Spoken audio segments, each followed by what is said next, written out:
Welcome back to Open Line. This goes by too quickly. We only have 4 minutes left, and I want to hit on maybe a couple of things. But a great discussion, and we're talking about the need for change. Is this a different moment? And when we talk about change, often we've heard that doesn't happen just because people go, okay, it's time for change. It's something that is going to be really tough to make happen. And so when you talk about getting in front of decision makers, governors or mayors, do you think that they are really going to just say, okay, let's have reparations, or let's have whatever it is you're talking about? How tough is it going to be to really make this change happen in this moment? And Lionel, why don't I start with you? Yes, Ben, it's not going to be easy at all. Like I said, we have to have those leaders acknowledge, be willing to work toward restitution and atonement. That looks a lot of different ways. On a local level, that means taking the recommendations from the Minority Caucus and implementing them, and getting our executive branch, our mayor's office, to support that. That means making sure that we're addressing issues of housing, education, economics, health in the Black community. That means that we are taking ideas of how we're going to provide restitution and putting it into action. And I will end on this note. Langston Hughes wrote a poem, and it goes, Negroes, sweet and docile, meek, humble, and kind, beware the day they change their minds. When, in the cotton fields, gentle breeze, beware the hour it uproots trees. And that's Langston Hughes. This past weekend was a reflection of that. Like I said before, I don't condone violence. I don't condone the destruction of property.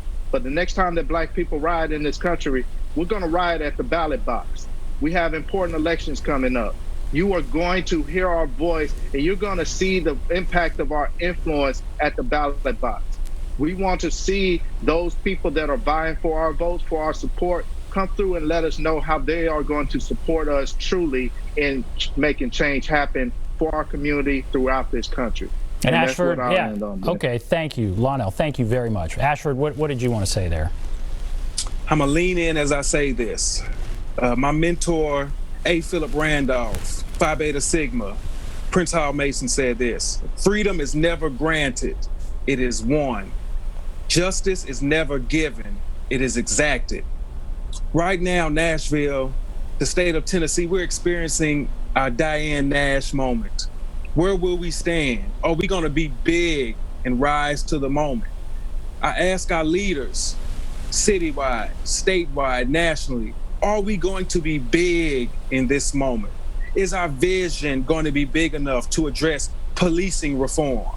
Is our vision right now going to be big enough to address economic equity and access to capital for Black-owned businesses?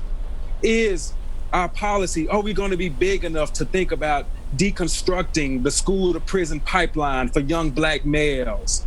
Now is the time to be big. Now is the time to look at our leaders like the Minority Caucus. How do we champion their efforts? Dr. King said, he talked about the drum major instinct and living with that drum major instinct, the constant beat.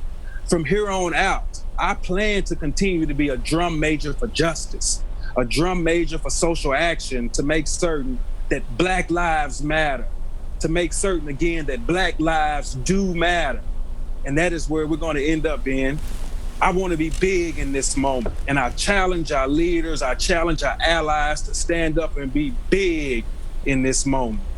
And by being big, I feel like we can all benefit. I don't feel, that's my hope anyway, and I guess we have to leave it there.